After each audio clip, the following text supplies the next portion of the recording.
time for Voice of Indie. Your hosts today are Beem Weeks, author, producer, and marketing monster for independent multimedia publisher Fresh Ink Group, and Stephen Gies, author, producer, composer, and publisher for Fresh Ink Group. Happy Wednesday, everybody. We are at that time again. It is another episode of the Voice of Indie podcast. Tonight's episode is number 152. I'm your host, Beem Weeks, and with me is Mr. Stephen Gies. Stephen, so tell me about AT&T.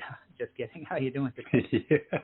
Yeah. How am I doing? I spent 7.5 hours dealing with AT&T today, so I'm punchy right now. But hey, we're having nice weather down here. I'm frying an egg on the sidewalk right now. Ooh, we finally got some rain up here, much needed over the past couple of days. So I think we got more coming this weekend. So hopefully we get drenched again because we really needed it. The fields are large. And hope the weather holds up. I'm going to an outdoor amphitheater tomorrow night to see Gabriel Fluffy Iglesias live. That'll be fun. Fun, yeah. He's always a funny guy. Yes, he is. So people, we got some books out. I know, a publisher putting out books. Whoever heard of such a thing? But Daddy Yo-Yo and the Legendary Marble Tournament. It's an illustrated chapter book for young people by Dr. Janice D. Toney. And it focuses primarily on bullying with lots of lessons and wisdom from Daddy Yo-Yo. Very cool book, cool story. Check it out. That's Daddy Yo-Yo and the Legendary Marble Tournament. And it is out now. Order your copy. You'll get it right away.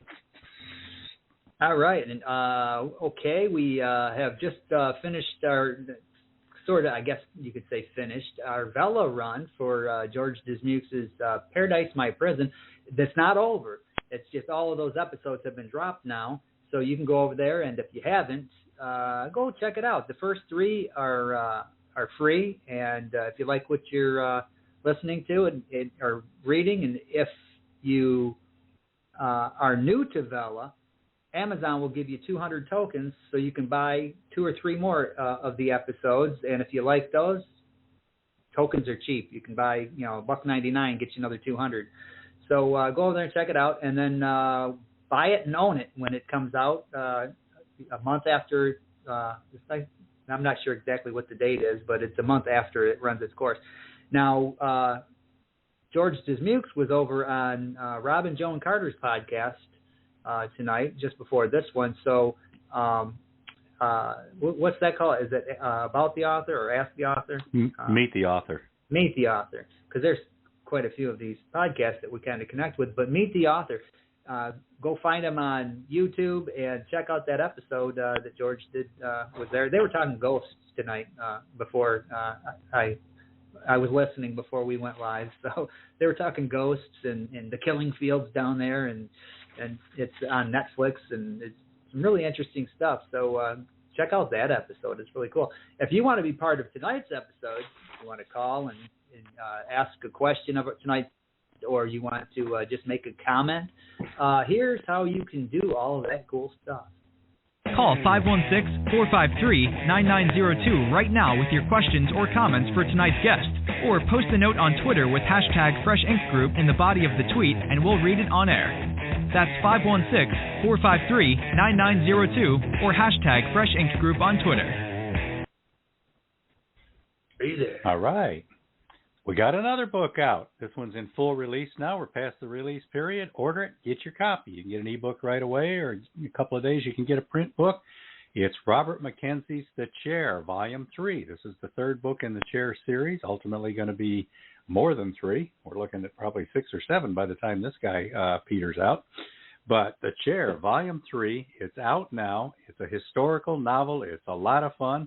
And we have it on good authority. Kathy Ireland likes the Chair series. So yes, she Kathy does. can't be wrong. Kathy can't be wrong. So get out there and check out The Chair, Volume 3. Yeah, and last week's guest, Najma Thomas, her book, As We Remember, is out, and it is available. This is a really cool look at the Women's Relief Corps of Buford, South Carolina. And this book is African-American history, but it's American history, too. And it's loaded with really cool pictures and firsthand accounts of what it was like being in the Women's Relief Corps and exactly what they do. So get over there and grab a copy of that. Hold on here. We got something going on with this. Okay, yeah. Got a Swilliscroft book out. Yeah, and somebody was throwing me a text here. I had to see what that was all about. Yeah, as a matter of fact, just before we went live here tonight, I was over there uploading the e-books of Slingshot, the first of a 4-part series by Robert G. Williscroft. And get over there. The print books are already up and available. Now the e-books are up and available. So get over there and grab a copy and leave reviews. If you read them, review them. Yeah, and this book is not in pre-sale, so you can order your copies right now. Yeah, this is cool science fiction, and Robert G. Williscroft is a master at writing the science fiction and a lot of the military espionage type of stuff. Or not necessarily espionage, but military thrillers. If you want to know more about other books that we've got coming out, and we've got a whole ton of them, or you want to know who's going to be on this show from week to week, or how to get the link to this show from week to week, or you just want to know about cool things that are happening with the indie publishing world, we've got a newsletter. And if you're not subscribed to it, why not? Okay, so here's how you can get your name on our list, and we will send this to you. Stay on top of these podcasts and all things Fresh Ink Group with our weekly digital newsletter, new releases, videos, stories, excerpts, interviews, and more. Sign up now on the homepage of freshinkgroup.com and be the one who knows what's what. What? All right, so let's take a look at the top 25 Fresh Ink Group print bestsellers this week. These are not the e-books. That's a whole separate database, but we're looking at the print sellers right now to see what's been happening. And it's exciting. We've got Aisha Hassan's The Autumn Tree in the top 25, and Beem, didn't she just win an award for that? She did. She won an award from, it's the Masterminds Award, and it goes through, I believe, the UAE, the United Arab Emirates, through their government. So it's one of those national awards, and very prestigious, and congratulations to Aisha. Yeah, Aisha's a Pakistani national whose father was in the Pakistani general, I think, in the Pakistani military, and she's living in the United Arab Emirates now, where she's been a TV newscaster and taught at the university there. So it's pretty cool to win that award. Congratulations. And she wrote a book. Yeah. So we work our way up the list. Next up, the hardcover edition of Daddy Yo-Yo and the Legendary Marble Tournament. Brand new book, just out, and it's already in the top 25. Above that, we've got Ellie Collins's Daisy Bold and Beautiful, which is the first of her Greek mythology series, 3 books, all 3 of which are also available on audiobook. And a little bit here, Beam's going to probably mention why that 3rd audiobook is especially interesting right now. Above that, J. Ash Looney, Figuratively Speaking, Thesaurus of Expressions and Phrases. These word books, we call them by Ash Looney, are still doing well many years after we published them. And they're really doing especially well in Asia and mostly in India. A lot of people in India wanting to learn Americanized English. Above that, As We Remember, A History of the Women's Relief Corps in Beaufort, South Carolina, the hardcover edition. The 2 above that are both How to Paint an American by Andrew McGregor, the paperback and the hardcover. And then we've got How to Start and Run Your Own Food Truck Business in Georgia by A.K. Wingler. That's part of a series. She's got 3 books out right now. She's got a website, too, yourfoodtruckhowto.com. Get over there and check that out. Shipwrecked and Rescued, The City of Bangor by Larry Jorgensen. The hardcover edition makes our top 25. Outshine, an ovarian cancer memoir, 2nd edition by Karen Ingalls. Now, that book is being used to raise money for ovarian cancer research. It's a poignant memoir Karen put out in 2012 about her own battle, and then she reissued it recently as a Fresh Ink Group edition, added another chapter, updated a bunch of info in it, and made sure it was kept current. So if you know anybody that'd be interested in that kind of a topic, you won't find a better book than this one. And, like I say, the proceeds are going to a good cause. Above that, As We Remember, the paperback edition, A History of the Women's Relief Corps in Beaufort, South Carolina. Then above that, we've got Sassy Discovers the AME Church. Now, a couple of days ago when I looked at this list, Sassy Discovers the AME Church and the 2nd book in that series by B.A. Johnson, which is an illustrated chapter book for children, Both of the books, that and Sassy Uncovers Peter Allen's Secret, the second book, were in the number 2 and number 3 slots. So it's been jumping up and down here in this top 25 for a while. Not even a new book anymore, but it's still going really strong. And we predict that thing will go strong for many years to come. How to Teach Driving Behind the Wheel, Lesson by Lesson, Instructor's Edition by Kenneth Lindquist. Above that, American Agony, The Opioid War Against Patients in Pain by Dr. Helen Burrell. This is a very poignant contemporary look at what's going on in the politics of opioid addiction and opioid interception and opioid trying to address the opioid, what they call a crisis in this country, because so many people are getting cooked on these things and then having trouble getting off. So Helen takes a look at that. She looks at the politics, and she pays particular attention to doctors who are being harassed for writing opioid prescriptions. Check that book out. How to Start and Run Your Own Food Truck Business in Florida. That's 2 of the 3. The third one, Tennessee, I'm not sure if it's made the top 25, but she's also got a Tennessee food truck book. If you're in Tennessee and you're thinking of starting a food truck, I can't imagine you're not wanting this book. Now, the paperback edition, Daddy Yo-Yo and the Legendary Marble Tournament, getting up there in our top 7 now.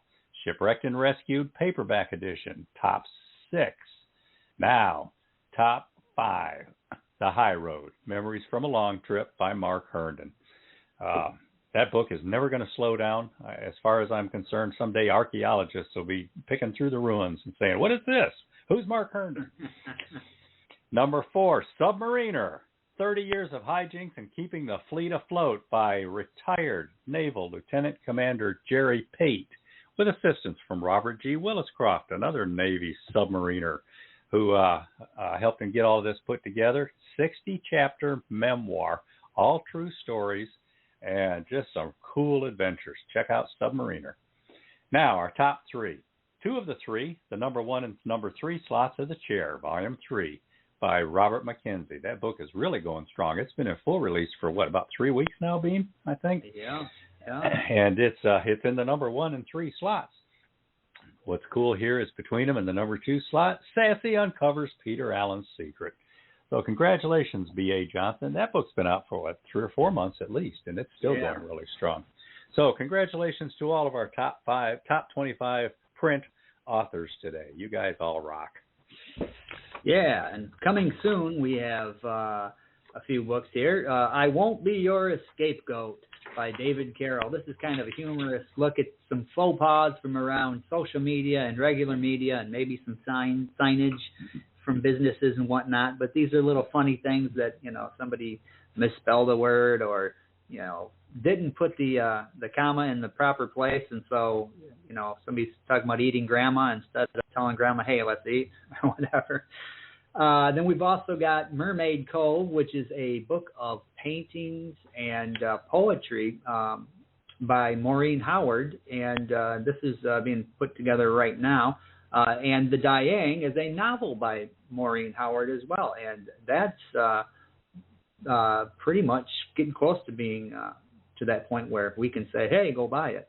And then we've also got coming up American Darkness, which is some really, really cool poetry by Stephen Skibicki. I finished editing that. He's going over the manuscript and adding some more stuff to it and whatnot right now. But this one's got some really cool AI-generated pictures, and when I say they're cool, they're cool. That they fit these poems, and man, there's some really interesting stuff that AI can come up with, and the poems are really interesting that Stephen has come up with. So we'll let you know about that when those are ready. All righty. There's been 2 times in the last couple of weeks that I was in another state. The last one was in Atlanta. I was out there to see Abacab, a Genesis tribute band.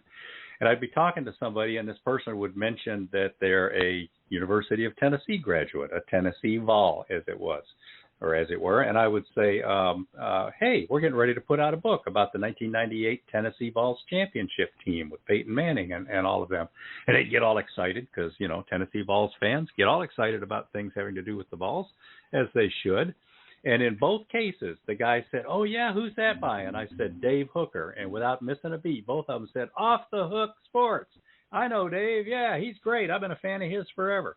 So we're kind of excited about that. Dave Hooker of Off the Hook Sports has come to us to put out his 1998 Tennessee Vols memoir, which is going to be very, very cool. So we're working on that one right now. We're also working on, earlier Beem mentioned the first book in the Star Child series, which is Slingshot, which just got published, the prints a couple of days ago, and the ebooks just got published today. So there are 3 more books in that series. The second one's going to be the Daedalus Files, and then the 2 more Star Child books after that. So in all, it's going to be a 4-part Star Child series. We're working on getting all those put out in the coming weeks. We also, B.A. Johnson, who wrote the Sassy books that are in our bestsellers list this week, sent us another story last night for another book, Pandemonium in Puzzle Town. So we started work on that. We're looking forward to that, too. That's going to be cool. Yeah, speaking of cool, we got Ethan Drew. He is currently getting ready to premiere his movie Camp Hideout, which he starred in with Christopher Lloyd, Doc Brown from the Back to the Future movies, and he was also the Reverend Jim from the TV series Taxi. Great. Ethan is a professional. His voiceover work is excellent. So we hired him to do the reading of Cheryl Carpinello's Young Knights audiobook. And that's coming soon. As a matter of fact, Cheryl just sent me the final 5 chapters of it, and I sent those off to Ethan this afternoon. And that keep your ears out on that and your eyes open on that newsletter. Again, if you're not subscribed to it, get over to freshinkgroup.com and subscribe to that newsletter.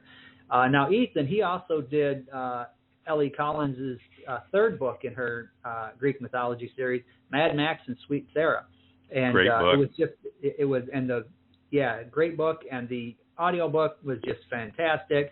The first 2 books were read by female voiceover artists, and this one was by Ethan because it was more of that kind of an oriented story with the male narration, and he knocked it out of the ballpark. Max's point of view. Yeah, he just knocked it out of the ballpark. So we're looking forward to hearing the finals on Cheryl Carpinello's Young Knights audiobook. So keep an ear open for that. Hey, did you guys ever do you remember that episode that we did with that one guy that said that one thing and he had that stuff that he was doing? You don't remember that one? Well, he was the one with the puppet? Archive. Yeah, and that blue fuzzy stuff. It's in the archive.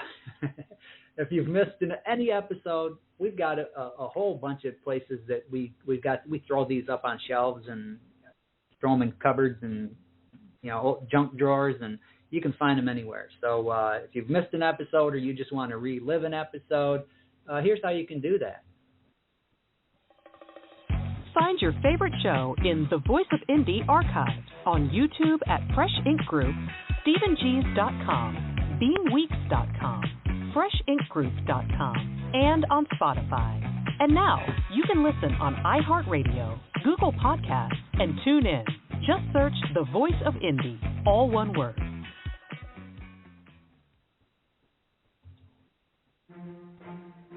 A grand epic saga by Robert Mackenzie. The Chair series spans centuries, touching the lives of 22 generations of related mothers and daughters, their stories witnessed by a simple pine chair. Resolute, strong, loving, and fiercely protective, these women must strive to pass their values to new generations in a world of racism and sexism, politics, scandal, fashion, even the rise and dominance of baseball. They live in privilege and poverty with faith and despair, relishing every moment of love, even as they suffer abiding grief. Volume 1, Lightning, Thunder, and Glory, spans the 1600s through World War I, while Volume 2, Faith, Hope, and Love, follows these women's descendants into modern times and beyond. In Volume 3, 7, 8, and 9, the Chair flashes back to pre-Civil War America, featuring a woman from the Second Mayflower, her daughter, the black market Irish lace importer, and a Canadian World War I fighter pilot. A blend of history and philosophy told through satire and parody, the story of the Chair could be found in some old trunk in any dusty old attic, but Mackenzie breathes it alive with riveting tales that span the real and the imagined. Proudly published by Fresh Ink Group, the Chair series by Robert Mackenzie is available worldwide in jacketed hardcover, softcover, and all ebook editions.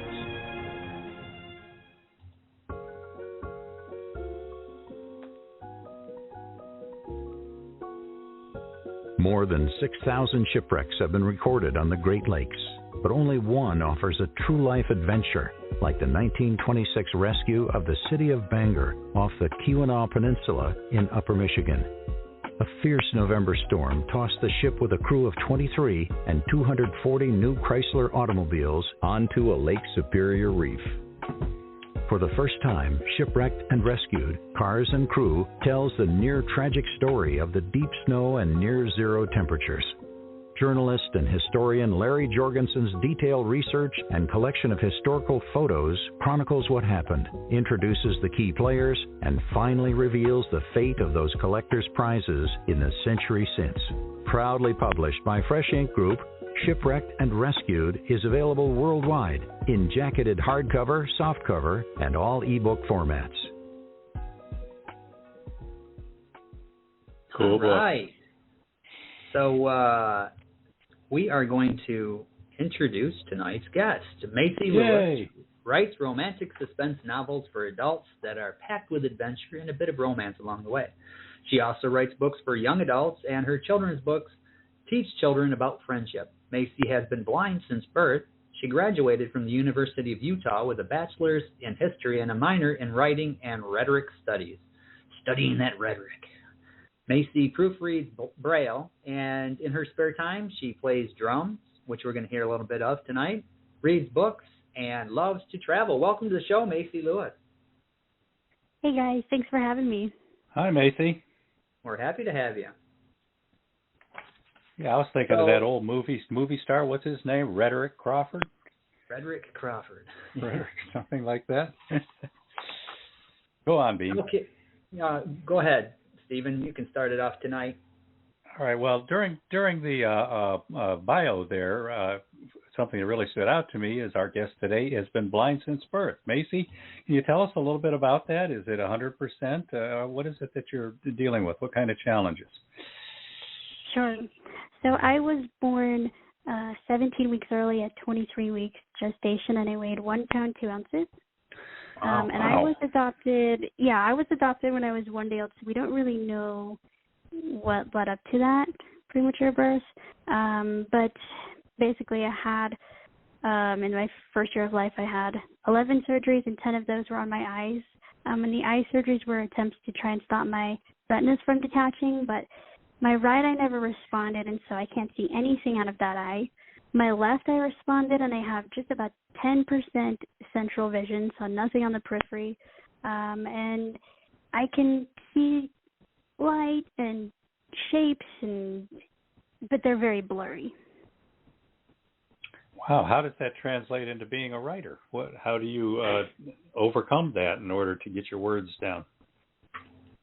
There's a lot of assistive technology that I use, things that talk. So I have a screen reader on my laptop that reads everything that's on the screen, and I can access Google and any other search engines and emails and all that stuff.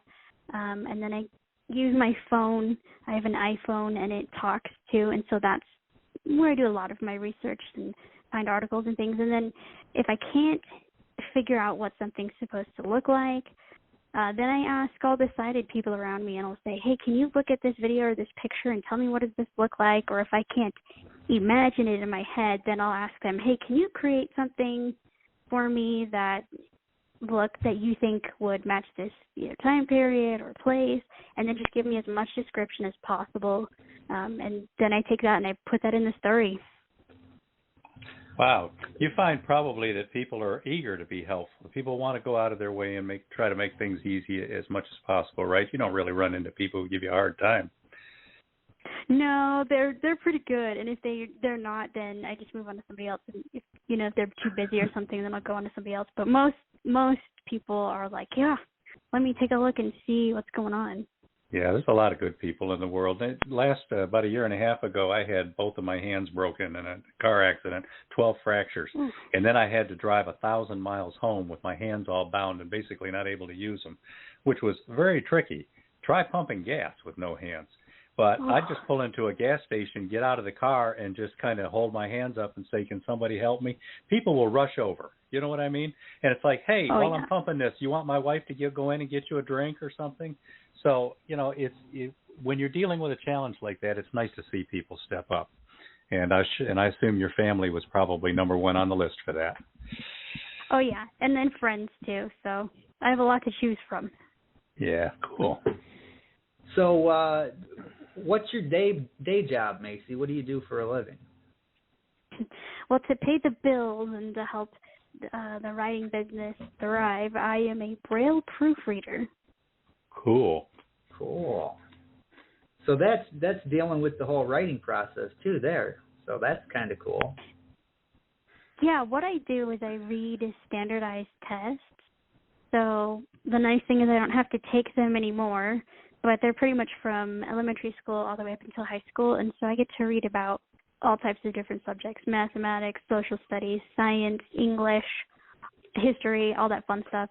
And I just have to make sure that the Braille books that I get delivered to my house match the print docs that are emailed to me, and I just have to make sure that they match. And if they don't, like if there's a mistake in the Braille book, then I have to write it down and I just let them know, hey, this needs to be fixed, because if there's a mistake, then the kids are going to have very different tests and answers, and that's not good. So glad I can help.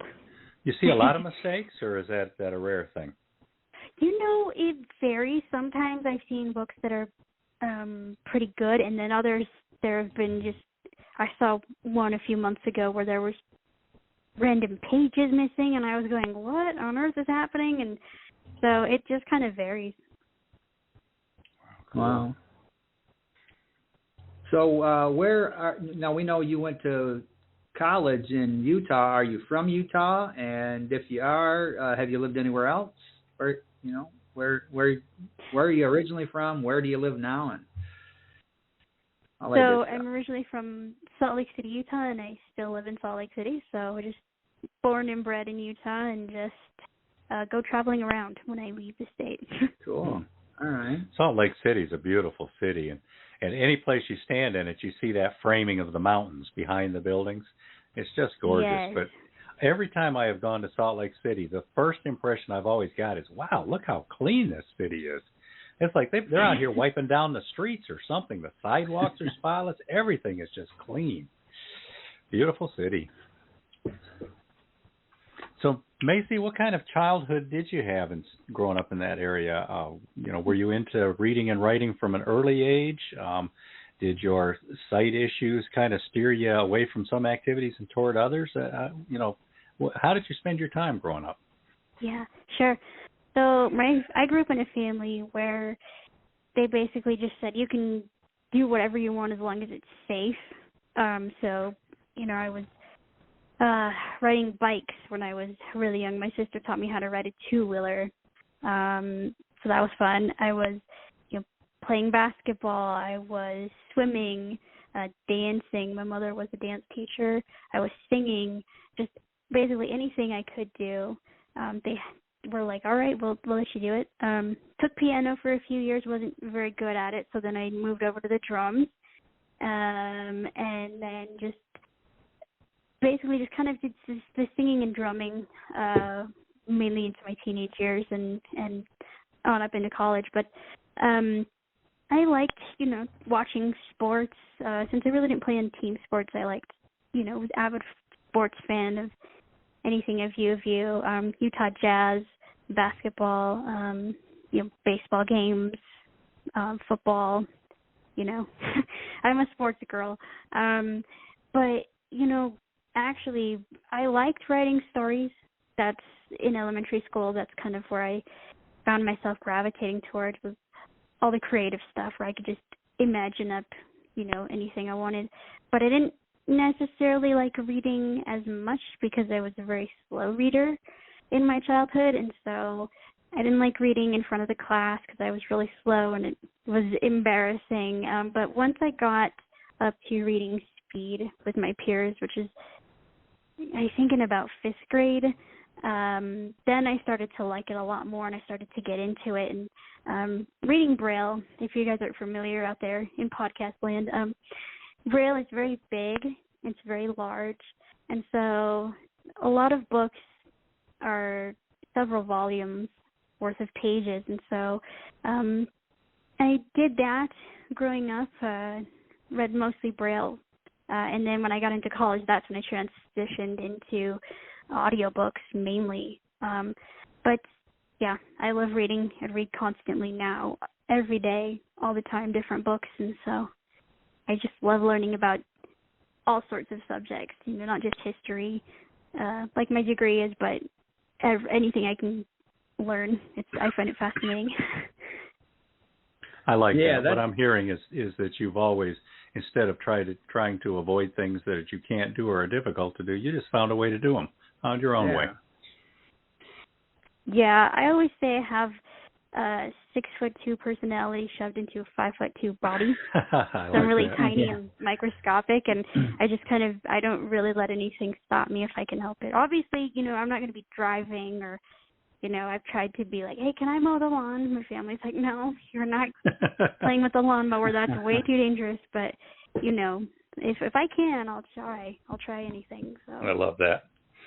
Yeah. So I heard drums, Beem. Did you hear that? I heard drums too. And we're gonna play this clip here of you playing drums. But now you said you started with piano and you ended up moving over to drums. So who are some of your influences as a drummer? Ooh. Oh gosh, there's so many. Well, my favorite drummer is Ringo Starr. Saw him a couple weeks ago. We talked about before he came on. He was one of the Monkees, right? Yeah, he wish. Yeah, Beatles. That's diehard Beatles fan over here. But I like him, and then I like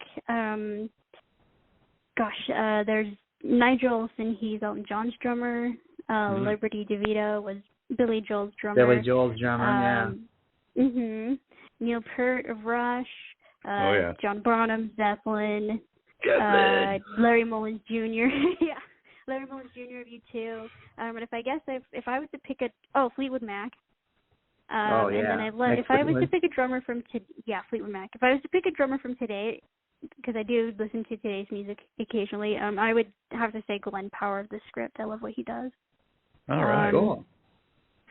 There's a lot. All right, we're going to play this clip of you playing drums, and when we get done with that, you can tell us a little bit about what you're playing and kind of add context to the clip. So This is Macy Lewis on drums.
When Aaliyah and Kehlani go from having fun to tussling, Big Mama puts it to rest, as fighting and bullying are plain wrong. Later, Big Daddy tells the girls about the photo of a man on the mantle. His name is Daddy Yo-Yo, he says. telling the girls about his late grandfather who watched out for all the children in his neighborhood. Daddy Yo-Yo and the legendary Marble Tournament is about a group of boys having fun until Evil Eye Bucket Smith tries bullying his smaller rival, young Chucky Fry. Daddy Yo-Yo won't stand for it. He knows that looking out for kids also means teaching about pride, self-worth, and caring for others. From Fresh Ink Group and author-educator Janice D. Toney, the illustrated full-colored chapter book, Daddy Yo-Yo and the Legendary Marble Tournament is out now. Grab and share your copy in hardcover, softcover, or all ebook formats. Find out who the real winners are as we all learn the wisdom of Daddy Yo-Yo. All right. So, Macy, this came from a video clip that you sent me, and I noticed in the video clip you were wearing headphones. What were you listening to and playing along to? And give us a little context about what we just heard. Sure. So those are 3 different clips over a few different years throughout the past that I've taken. The first one is We're an American Band by Grand Funk Railroad. There's a little bit of cowbell at the beginning, but those are just some good feels that I managed to get. When I drum, there are a lot of rim shots or air shots. I can't really see what I'm doing, so it kind of just depends on when you catch me on the film, if I got it or not. The second one that it goes into, I'm playing Dreamline from Rush at the very end of the song. And then the last clip is U2, With or Without You. So I just wanted to show you guys just a little bit, just kind of some different styles that I can do. Of course, they're all classic rock. I didn't have time to get any jazz or anything up there, but, just kind of showing you what I can do. So when I play the drums, I do have the big headphones, but what I have beneath those headphones are my little earbuds. And so I have them connected to my iPod or my phone, depending on where the music is located, and then I just have that in my pocket. It used to be, when I very first started playing drums, was when, we all had boom boxes and stereos. First it was, all my songs were on cassette, and so we had the stereo blasting out, which was nice because then other people could hear the music. Right now you just hear the drums these days, but, so I went from cassette tapes to CDs to iTunes and, digital music now. So it's amazing to see the evolution just in the last 20 years. I think I've been playing for 22 and a half years now. So it's amazing just to see the evolution of what's taken place. Yeah, definitely. Hey, Beem, I think we're going to have to take her back in time and explain 8 tracks and I do know what those are. A whole lot of pre-cassette stuff. Yeah. We actually have a collection of records down in my basement of records that my dad and his brothers had. So I do know what those are. Oh, yeah, I don't have any of my records anymore, but I had a ton of records back in the day, and I had a bunch of 8-tracks. I've got close to 1,000 CDs, and I still buy all my music on CD. Well, most of my music. Buy it on CDs, and I put it on my computer and upload it to my iPod. I got one of the last iPods, and I've got probably 700-800 albums on there already, and I got plenty of space for more. So my whole collection is in that little device, which is cool. It's incredible. Take it wherever I want to go. I remember when I had, CDs, and I was thinking, gosh, I wish somebody would invent some type of device where we could put all our albums together, and then a few years later, out comes the iPod, and I'm going, like, they read my mind? Yeah, and they don't even make the iPod anymore. I got one of the last ones. I got the last version of it, actually, and now everything's streaming. But it's cool to see that just last year, vinyl records outsold CDs for the first time in over 30 years. So, wow. That kind of stuff is coming back. I think people, what I see and what I hear from a lot of these younger people is that this younger generation, they're really into Stranger Things. And they see these guys on there with the boom boxes and with the Walkmans and things like that. And they're actually, I know these kids that are out on various social media places, and they're sharing the cassettes that they found in the thrift stores. And here's the Walkman, and that's kind of cool because they're touching base on what used to be, and what's old is new to them. I feel like there's a almost, I guess, a desire for the older times when life was simpler. We didn't have social media and everything. And I think it's cool. Yeah. Well, if you find any of those kids with money, send them my way, because I've got about 1,500 cassettes, and I don't think I even have a cassette player anymore. I'll let them go cheap. I have a Sony Walkman for cassettes, but here a few years ago, I was cleaning out a lot of stuff, and I ended up sending it to Goodwill, a big box of all my cassettes, because I have everything on CD now.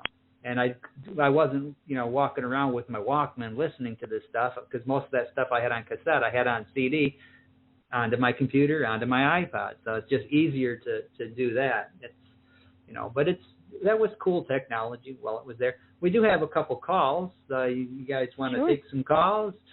And all the rest of you listeners out there, you can call in too. It's 516-453-9902. We're talking to author Macy Lewis. Come on, call in with a comment or a question. Or drop a comment on Twitter using #FreshInkGroup, and we'll see it. Now, I want to put that out there because before we take the phone call, I just saw a tweet from somebody from a few weeks ago who thought they were talking to us while we were doing the show, and she was saying, I don't understand why my tweet is not being seen. And she didn't use #FreshInkGroup. She used the Fresh Ink Group @FreshInkGroup handle for the Fresh Ink Group Twitter account. We're not going to see that. It's got to be, because we go through the Voice of Indie Twitter account for this show, and it's got to be #FreshInkGroup. And that way we'll see it. It pops up there. But we've had that before where other people had used the handle, the Twitter handle. We're not going to see that. So you're going to wonder why we're not taking your questions. #FreshInkGroup, and we will see it. So we're going to go to the first caller who's been on since just before the show started, and that is Dr. Helen Burrell. Hello, Dr. Helen. Hi, Helen. How are you guys? We're doing great. Well. How are you tonight? Your guest sounds very exciting. Yeah. Very busy young lady. Yeah. Yeah. Very impressive. As you know, I'm always interested in the writer's process. She already gave us an idea of how she began writing, but I wonder what the process is. Is it planned, or you just sit down and let it flow? That's a great question. Sometimes I will let it flow, but most of the time I like to have some type of an idea, and then maybe I will be plotting it out in an outline, or I might just write freely. So answer, I don't know. It just kind of depends on the mood I'm in, I guess. You're an outlining pantser. Yes. Or a pantsing outliner. Pantsing outliner. Yes. That's interesting. Well, I wish you a lot of good luck. Thank you so much. Yeah. And I'll Thanks have for to calling read your in. book. Thanks for calling in, thank Dr. you, guys. Helen. Thank you, Dr. Allen. Thank you. Bye. All right, and the next one, I believe, is a call from the armpit of Florida. Hello, Mr. Verwayne Greenhill. Hello, Macy. How you doing? Hey, how are you? Doing well. It's hotter than here, but other than that, doing great. Awesome. I read about you this morning in your in the Wednesday morning news blast they put out, and that began to make me think. And I have a lot of Audible books out, but I began to look for Braille books on Amazon. I did find a couple literally homemade, and then a number that talk about how to read Braille. But I was just curious if there is a market. Do you think there would be a market for short romance books? I understand the setup and size of the physical book would make it in Braille would make it bigger and cost more. That much I understand. I have not checked into that. I know that most blind people today, if they have access to, will use, so there's a couple of different websites they can go to. The main one I think that most people know about is called bookshare.org, and that's where if you sign up for membership, every year you can download as many books as you want. You can get those in different formats, so like Braille or like web version, they'll read it to you, or audio format or something like that. And so most blind people today, when they read a book, they use a Braille display. So it's like a little computer thing where you can download books off the internet and they'll show up in Braille. And I think that state libraries around the United States, they have libraries for the blind, usually I think in every state, and I think if you call them, you can request a book to be brailled, but I don't know about mass producing them, if that makes sense. Oh, yeah. I wouldn't know how to publish a Braille book. I've got 2 books I had done in Hindi, just because I was getting a lot of my books being bought in India.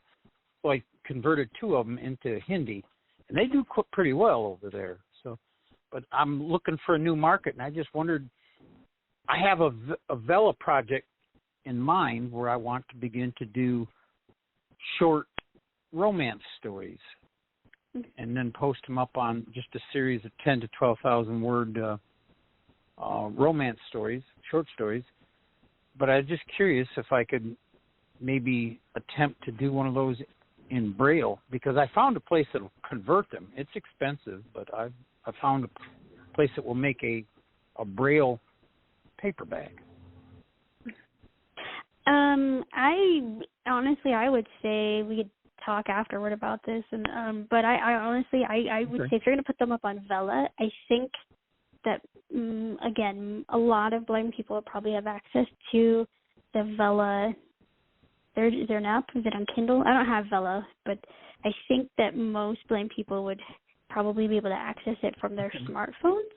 So I don't know how logical. Does that make sense? Like if it would be in your best interest to do that, but I mean, I would definitely, if you want, I can help you look into that. But I'd say if you're going to put it up on Vela, I think blind people would have access to that. Okay. See, it made me curious when I read about you in the newsletter. Oh, well, hey, you know what? There's no such thing as a bad question. Yeah. So I'm glad you asked, because I don't know the answer. So. And listeners, this is a fine endorsement for why you should be getting our newsletter every Wednesday morning. Yeah. Yeah. No, I would think with Braille stories like that, obviously it's a small subset of an audience because most people are not looking for Braille books. So you're looking for that smaller percentage who are. But on the other hand, they have a very, very smaller selection to choose from. So it seems like it'd be a good place to get out there and compete. It's so true. I'm going to give it a shot, depending on what I learn here in the next week or so. All right. Well, yeah, we're going to watch. We're going to watch if you have any questions. Yeah, Verwayne, we're going to want you to share with us how it worked out. Yeah. Thank you. You're welcome. All right. Yep. Okay. Well, thanks for calling, Verwayne. We always appreciate that. Yeah. And thanks, before we go, before we let you go, Verwayne also had posted here on Twitter. He said, "We have a lot in common. I've had retinal tears in both eyes at least twice, requiring a total of 13 eye surgeries. When they do a retinal repair, it takes 6 to 8 weeks before you get your vision back." So there you go. Oof. Oh, man. Do you have anything to add to that, Verwayne? It's like watching the water in an aquarium upside down. The water comes down because your eyes see things upside down, and then your brain corrects it. But when your eyes are beginning to fill back with fluid, you can see the water coming down. It's crazy. Wow. Oh, man. You should put that in a book. Or a story or something. That would be really interesting. I have that something like that started. So where one of my Good. characters is going to have that thing.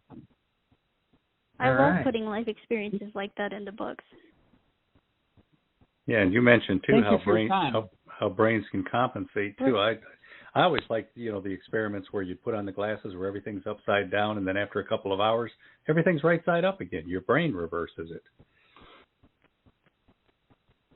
Yeah. Yes. Mm-hmm. Very interesting. All right. Thanks Well, for calling, thank you. Wayne. Yep. All right. Okay, so we're going to move on and start talking about your books since you're an author, Macy. Let's start with the kids' book. Tell us a little thing. We got like Octopus and the Ocean Adventure. Yeah. Yes. So Octopus is about a little octopus named Octi, and he's in his den, and he wants to learn about the different sea creatures that are around, but he can't swim to their location, so his friend Millie Mermaid has a magical seashell, and she draws on the walls, and the pictures of the animals that she draws come to life, and then she and Octi can swim into the pictures and talk to the animals, and around the pictures in the book, there are facts about each animal, so they meet a walrus and a seahorse and a penguin and clownfish. I think it's a clownfish or an oilfish. I can't remember. I haven't read it in a while, but and so that book I worked with my local aquarium to get the animal facts, and that was really fun. The next book is let's see. There's Nigel and the Festival of Flames. That book is a rhyming book. So if you have little kids who are in the ages of like 3 and up, they'll really like that. That is about a little dragon named Nigel, and he is competing in the Dragon Olympics of his home kingdom, and he is smaller than the other dragons, and he doesn't think that he can do what they can. So he kind of wanders off during the event, during the little break time, and he's really sad, and he meets the princess. And she tells him, I think you can throw your flames high, just give it a try. And he's like, okay. So he tries, and then he goes back, and you have to read it to see if he can win the Olympics for his kingdom. That's really super cute. Now that and one then the says next one. That one says it's book 1 in the Kingdom of Rhetoric series. So is there a book 2 or a book 3 yet, or are those coming, or what? There's a book 2 that's still kind of being sorted out. For some reason, Octis doesn't say book 1, but there is going to be book 2 for sure with that one too. So yeah, second book's coming out for all these children's books. And then the last one that I've got right now is we just released it in March of this year, and that's Nina, Nebula, and the Space Adventure. And this book, I worked with my local planetarium for the animal facts. It's about Nina Nebula, who's an astronomer, and she's up in space with her space historian Jacques. He's kind of like the guy who archives everything, takes pictures, videos, all that stuff. And they're in their space station just hanging out, doing experiments, and they get a call from a little alien who is named Zeppy 1416. And Zeppy was sent by his planet Planck 15 to go scouting out space, and he's lost in our solar system. And so he goes, can you help me? I don't know where I'm going. And so Nina and Jacques fly to him, and then they show him around the sun and the moon and the 8 planets. And the planets talk in this story, and it's pretty cute. And then just like the octopus, we have facts about each planet and the sun and the moon that kids can find. So the octopus and Nina are find it books a little bit so that kids can kind of just look around. So it's not just a story. They're more educational. Oh, that's cool. Yeah. Do you have an opportunity to be around kids when they're reading these and see what their reactions are, or have any readings or anything like that? Do you have kids of your own that have been exposed to? No kids of my own yet. Hopefully someday. But I have been around them when my nieces have read them, and they really like them. I think Nigel's probably the favorite because it rhymes, and I think kids dig that. So, that's cool. But yeah. Cool. Now you've got 4 adult novels as well. Yeah. Yes. Yeah. Do you so want to just tell us about each of them, or you want to go in a particular order? We can just kind of go. We'll go with the trilogy first. Okay. So the trilogy is called the Hidden Hearts series, and that is comprised of 3 books. First book is Fevered Hearts, and that is about a doctor who goes to Liberia to help with the Ebola epidemic, and he ends up getting captured by a terrorist group in this little nearby village, and he has to survive that, and meanwhile he ends up getting Ebola, and so he has to overcome all of that, and it was fun to write.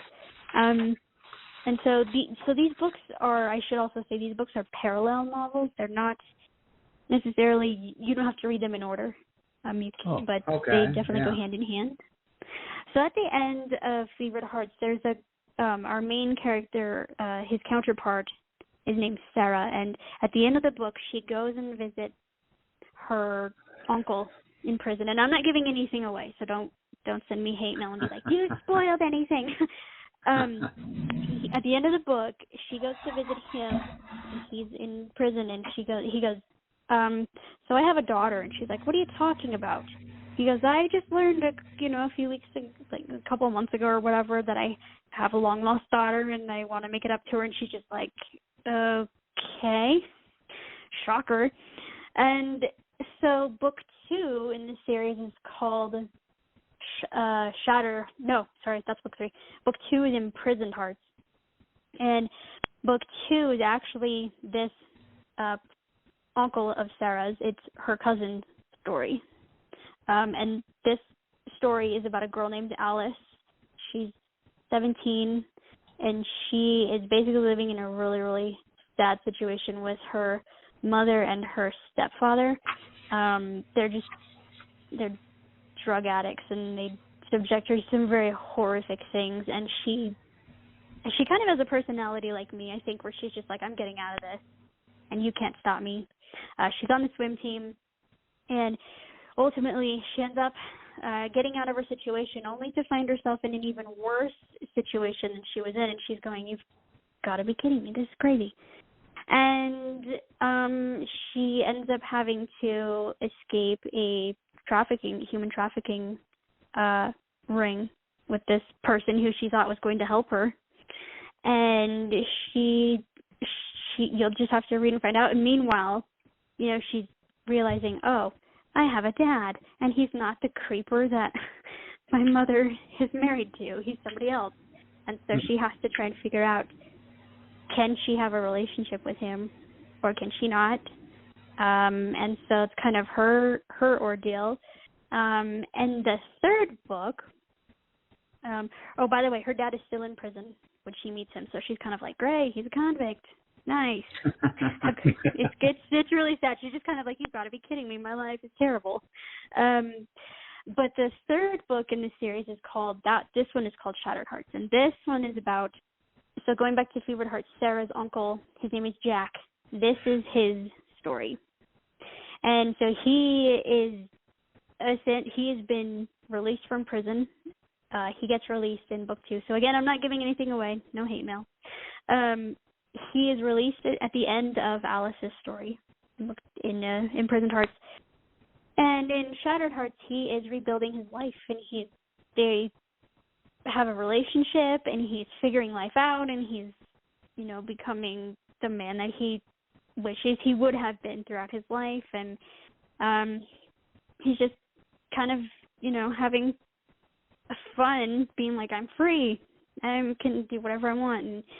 And he meets this girl, and she's kind of like, oh, I think I like you. And he's like, well, I don't. And ultimately he ends up realizing, oh, okay, never mind, I do like you. And they end up falling in love. And when they fall in love, he thinks, okay, I finally have my life figured out. Everything's good. Let's, just have fun for the rest of our lives. Well, he gets diagnosed with a terminal illness. Ooh. I won't tell you what it is, but it is a real thing. I did a lot of research on this when I first saw it. I was like, this cannot be real. It's a genetic neurological disease that he gets, and there's no cure for it. And so you'll have to read the book to find out what happens. But it was really interesting to write. Wow, so it's not the heebie-jeebies then?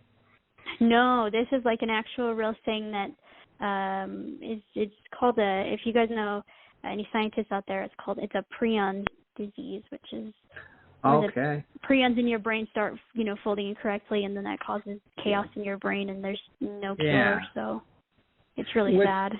Which kind of leads mimics me back, dementia. Which leads me back to fevered hearts and the Ebola connection there.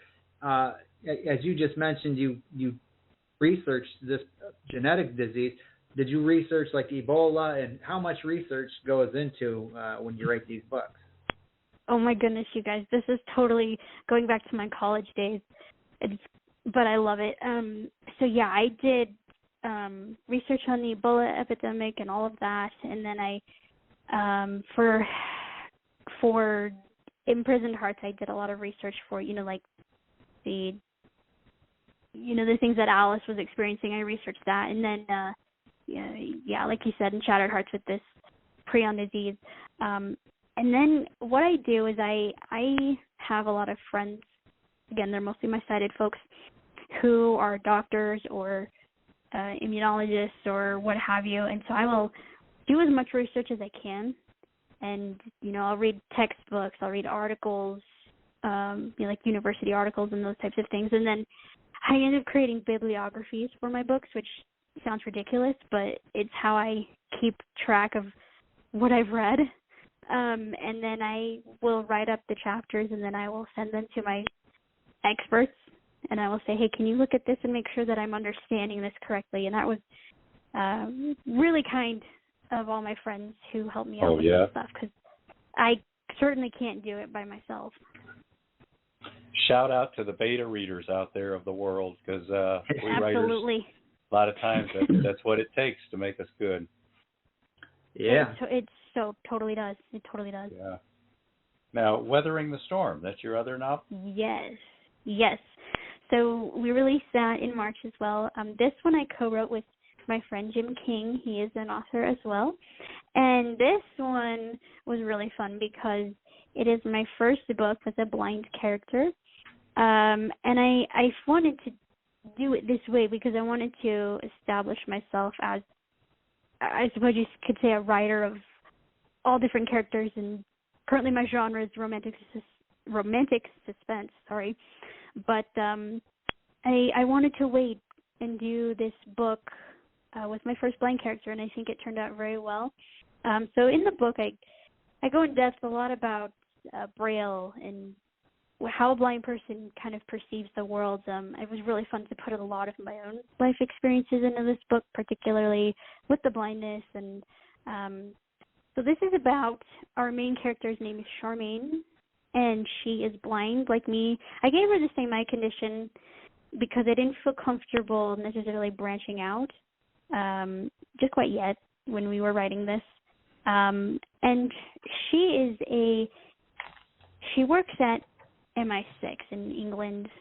She's kind of a, internal affairs person, relaying information to the spies who are out in the field. And one of those spies happens to be her boyfriend. And he is researching chaotic weather that's going on in the world. And basically, the world has gone into complete chaos. There's crazy stuff happening everywhere, icebergs in the Amazon rivers, snow in Hawaii and the other tropical islands, and all sorts of crazy things. And the scientists and meteorologists and everybody's going, what is happening? She thinks somebody's controlling the weather. Everybody laughs at her and says, you're crazy. That's impossible. But she firmly believes that, and when her boyfriend, he ends up getting killed in a shipwreck that is unexplained. No one can explain why this ship sank. She's bound and determined to get justice for him. And meanwhile, her counterpart is a guy named Pierre. And if you have read Fevered Hearts, I actually introduce you to Pierre in this book. Oh, cool. Technically this book takes place, Weathering the Storm takes place before Fevered Hearts, but it's a standalone novel. It's not part of the series. And Pierre, in Weathering the Storm, he's going to rescue Charmaine's boyfriend and his crew on this ship. And there's another ship right next to them, and they end up getting trapped in a freak weather storm, and they're only able to rescue one of the crews. And Charmaine's boyfriend is the one, he's part of the crew that's left in the ocean. And so when Pierre and his buddies leave on their helicopter, they end up going to Australia, and this other storm follows them, and basically they end up getting into a major helicopter crash. And wow. Pierre has to survive that. Anyways, he and Charmaine meet up, and they have to research all of these scientists that they're working with to figure out, is the weather being controlled by people? Is it not being controlled? What's going on? And, then they have their little romantic stuff going on as well. It is romantic suspense. But what was really fun about this was we were able to research a lot about spying. And so I read a lot of memoirs and different things about how do you spy and what does that look like. And it was really, really fun to write and kind of go in that James Bond, Ian Fleming world, or Sherlock Holmes world, if you will. Had a lot of fun with that. Yeah, cool. All right. So we're going to play another set of commercials here. We're talking to Macy Lewis, a sight-challenged author who has overcome obstacles in order to be a success both as a children's writer and an adult novelist. So if you got any questions for Macy, call in. We'll still take calls at 516-453-9902. All right. Hi, I'm Mary Margaret Fanson. My grandmother, Big Mama, calls me Sassy. I've been a member of the African Methodist Episcopal Church all my life. I never knew why everyone was so proud to be AME. Then I met Gerald in Children's Church. He thinks he knows everything about being AME. I have to learn a lot more just to show him. B.A. Johnson has been writing a series of books about me, my brother, and my friends, with lots of colorful drawings. We also explore bullying, friendship, inclusion, death, grief, forgiveness, and more. Sassy discovers the AME Church is about me learning about our church and something terrible that happened in Charleston. The second book, Sassy Uncovers Peter Allen's Secret, is about discovering the story of our church's founder's family, and one hero in particular. These and more Sassy books are published by Fresh Ink Group in laminated hardcover, softcover, and all ebook formats available worldwide. Come on, join me and discover why I can say I'm proud to be AME.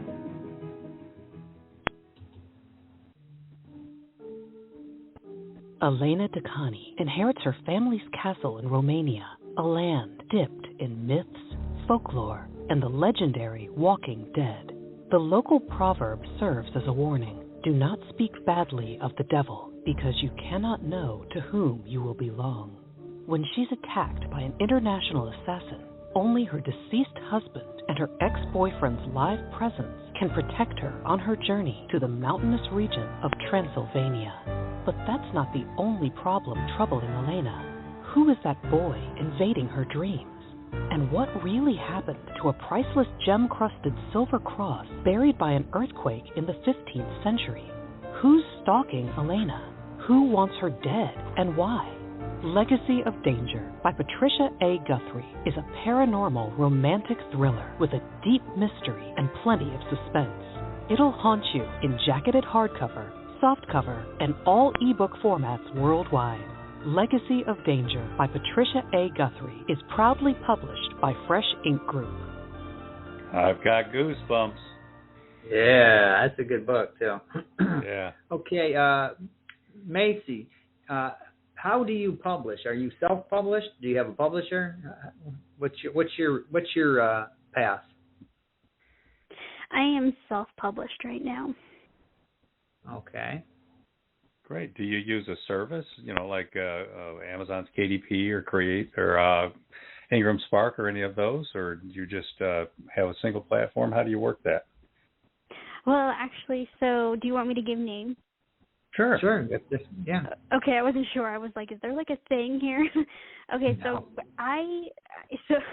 so I ended up, the way I went about it was I had a friend who was actually my mentor. She was an author as well. She was blind, and so she had been down this self-publishing route as well. And so when she was guiding me through this journey, she kind of showed me a few different options. I could do Amazon. I even looked at a publisher called Mystic Publishing, which is where my editor for the Hidden Heart series is from. I found her there. But I ultimately went with Archway Publishing, which is a branch of Simon & Schuster.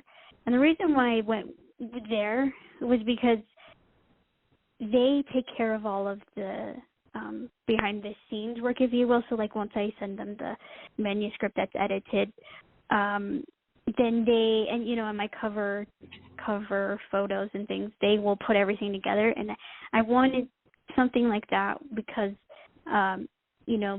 friends and family, they do so much for me already, looking at things and helping me format and what have you, that I wanted it to be, once I sent them everything, they took care of it and I didn't have to worry about it. So it's been really smooth and streamlined. I'm always open to other publishers as well. Maybe look at you guys too. So, yeah, that's kind of what I'm doing right now. Did you tell us her name? No, I did not. Her name is Janelle Evans. Janelle? Janelle? Yeah. Okay. And other people could probably find her online if they wanted to talk to her about projects? Yeah, Yeah, I can't remember her. She has an author website and a Facebook page, I think, and she's on Twitter too. I have another editor. My other two editors actually are not online, really. They're just kind of freelancing, doing whatever they can. So I don't think they have websites, but Janelle does. But they've got you to shout out their names during a podcast. They Tell do, us who they are. Yes, okay. So my children's book editor is incredible. Her name is Emily Alamont, and she is from she's done all the books. She's awesome. The editor I'm now working with for like Weathering the Storm and the books coming up, her name is Julia Allen. She's awesome too. And then on my cover designers, since we're getting into the illustrators and all of that, they're just, honestly, you guys, they're just friends of mine. So like my cover designers for all the novels, her name is Madeline Kmitch. She is Jim King's niece. So that's how I got hooked up with her. And then the illustrator for Octopus and the Ocean Adventure, her name is Emily Crandall. She was one of my college sorority sisters. And she's also doing a new book coming out hopefully sometime this year. My hope is we'll get it done. It's called Gia Giraffe and the Zoo Adventure. I worked with my local zoo on that book as well, so it's fun. And so she's doing those books. The illustrator for Nina Nebula and the Space Adventure is named Emily Bullander, and she's an acquaintance of mine that I know because her family is kind of family friends, and so when people start finding out that I can do, that I do children's books, the artists are always like, I want to do one. Can I do one? Which is cool. And then, Nigel and the Festival of Flames is done by a girl named Miara Min Farnsworth, and what's really cool about Nigel, guys, is she painted every one of those drawings. So the cover, all of that, she hand painted those.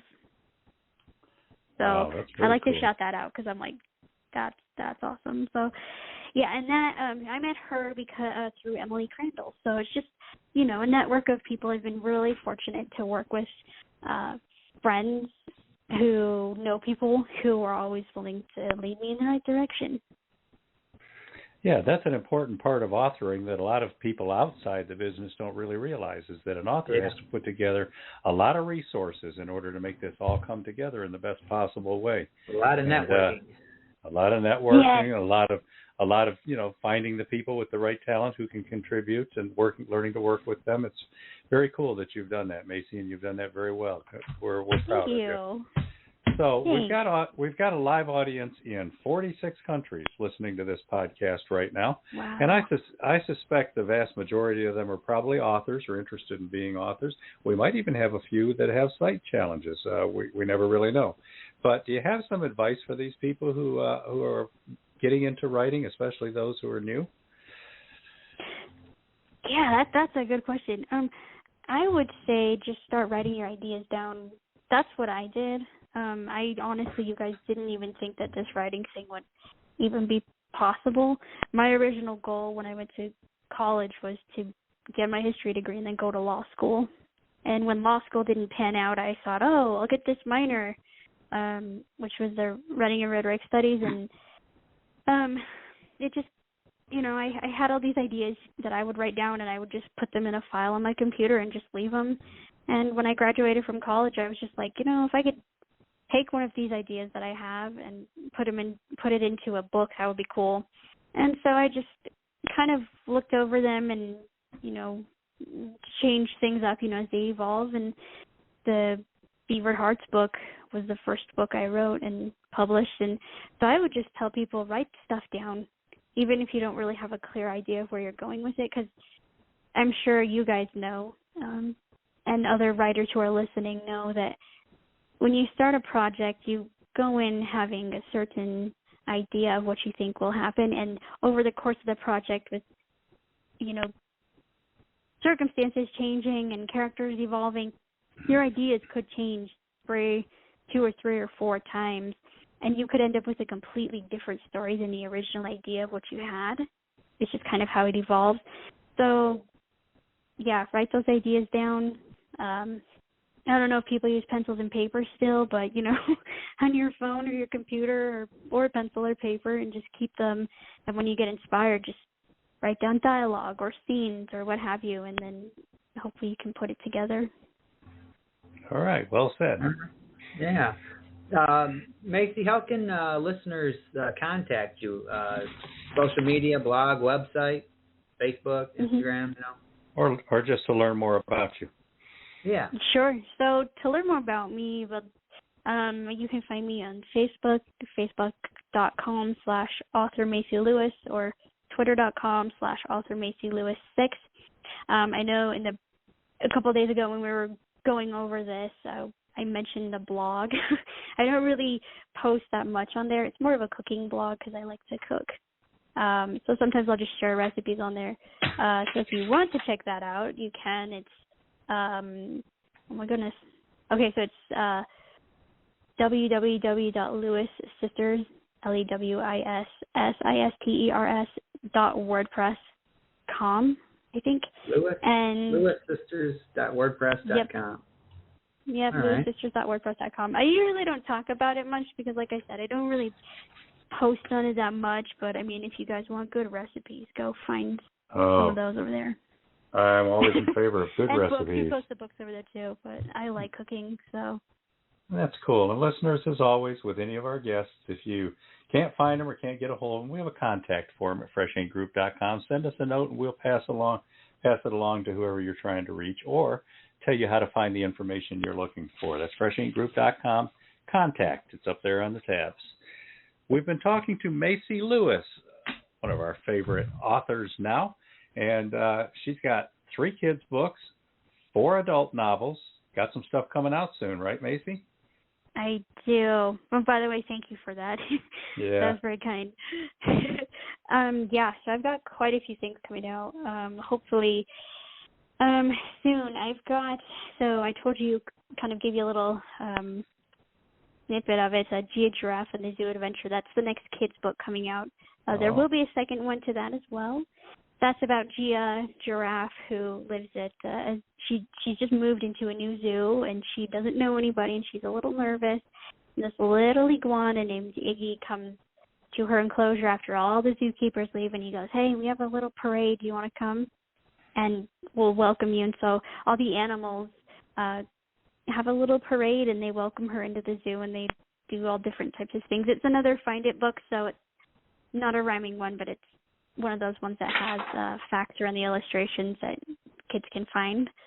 And we're working on that right now. It's still kind of in the getting everything finalized stage. I've got a book that I'm editing right now. I actually just finished the rewrite last night. It's called The Island of Camry, and that's going to be book 1 in the Magic of Camry series. That's going to be a young adult series. It'll be the first one that I've done, so that's exciting. And this one is about 3 girls who are in college, and they are doing a humanitarian service trip to this fictional island called Camry, and they're going to help the people there, but they're also going to look for some magic, because it's people kind of, they're whispers. Hey, if you go to Camry, there's magic there, and it'll help you, or, you can find it there or whatever. And so they want to see if it's real. And so when they get there, they have a little adventure, and can't really give you much more details on that because it depends. It has to go to Julia once I'm finalizing some stuff with some scuba diving right now. So I'm asking one of my friends who is one of those sighted people who is a scuba diver, hey, can you help me? So he's looking at that stuff right now. So hopefully that'll come out this fall, same with Gia Giraffe and the Zoo Adventure. And then I've got a novella that I wrote with an author who is named J. Creighton Smith. I'm blanking on the title right now. I can't remember if he actually told me or not, but that should be coming out hopefully soon as well.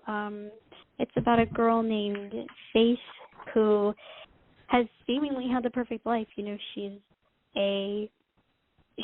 a daughter of a pastor, and she gets married to this successful attorney, and they start building their life, and then she ends up in a mountain biking accident and ends up losing her vision, and that causes some turmoil for her, and she has to figure out how to move on from that. But yeah, so look out for that. If you stay tuned to my Facebook and Twitter, you will hear all of the information. So. All right. So our guest has been Macy Lewis, novelist, children's book writer, somebody who has several hundred more projects coming up. We've had true. Yeah, we've enjoyed talking. Stops. We have enjoyed talking to you, Macy, and we want to let our listeners know that next week we're going to have author Alicia Butcher Earhart going to be on the show, and we've not talked to her before, so we're excited about learning more about her. Who we got after that, Beem? The return of C.S. Boyack. Craig is a good friend of this show, and he will be on calling that. And then after that, we got Maureen Howard, which was mentioned earlier in the show. She's got Mermaid Cove, the paintings, multimedia paintings of mermaids, as well as the first book in her trilogy, The Dai Yang, is going to be coming out soon. And after that, we've got somebody else that we're not real familiar with, Kim Bachelia. She's calling in from Italy. No, I'm just kidding. But she's somewhere out west. But Kim Bachelia, we don't know anything about her really. But we'll be talking to her in a few weeks. So tune in for that. And after that, sometime in August, we've got David Carroll. He's the Chattanooga NBC News anchor down there, and he's got 3 books out so far, which are very, very cool, and we're getting ready to put out a humor book from him, which is Things on the Internet, which are pretty much misspelled. The name of that is I Won't Be Your Escapegoat. Yeah. So that's David Carroll. We're looking forward to talking to him. So, again, thanks for being on the show, Macy. Yes, thank you, Macy. Thanks for having me, guys. Yeah. All right, so we've got two more commercials we're going to play on the way out. This is The High Road by longtime Alabama supergroup drummer Mark Herndon, and then The Memoir from Gwen M. Plano, Letting Go Into Perfect Love. Thanks for listening, everybody, and make sure you get out there and check out Macy Lewis's book. Show your support, send a note, help spread the word. Yeah. And if you don't subscribe to our newsletter, people, get on that.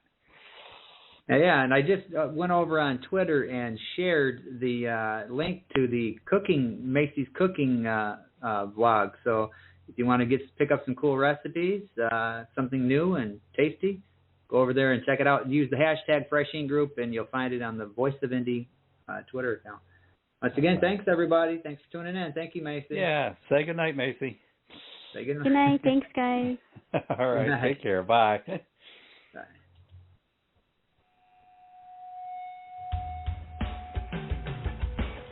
What drives a man to spend 26 years performing night after night?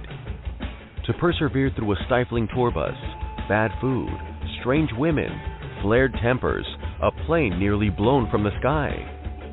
Just how did that troubled military brat with a dream claw his way from dirt floor dive bar shows to the world's biggest stages?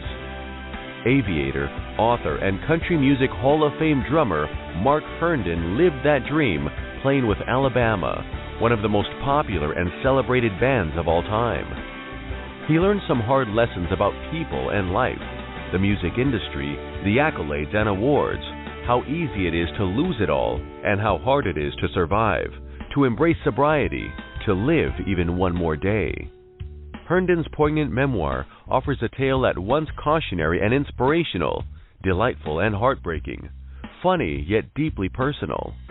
From innocence to rebellion to acceptance, can a man still flourish when the spotlight dims? Are true forgiveness, redemption, and serenity even possible when the powerful say everything you achieved somehow doesn't even count? That you're not who you and everyone who matters thought you were? Find all this and more in Mark's remarkable memoir, The High Road, Memories from a Long Trip, proudly published by Fresh Ink Group in paperback and ebooks, and now in the keepsake dust-jacketed hardcover edition demanded by true fans. Mark Herndon refuses to slow down, so look back, look ahead, and join him on the trip. He's taking the high road.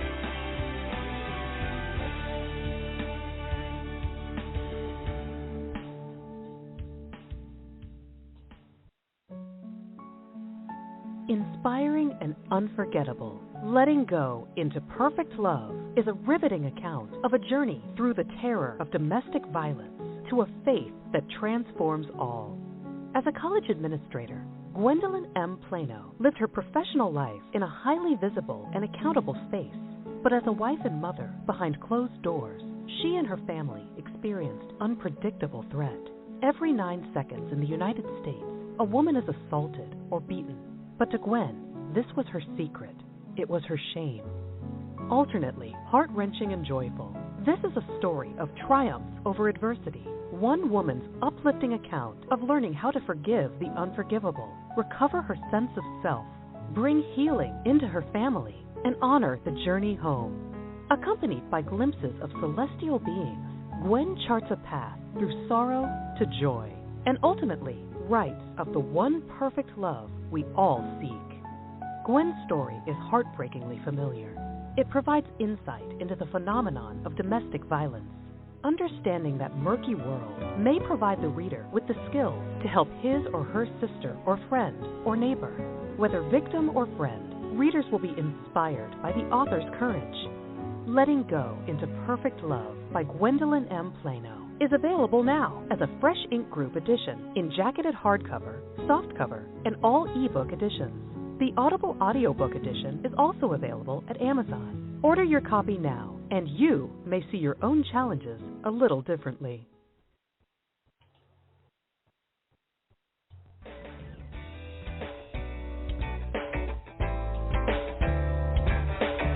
You've been a part of Voice of Indie, a production of Fresh Ink Group.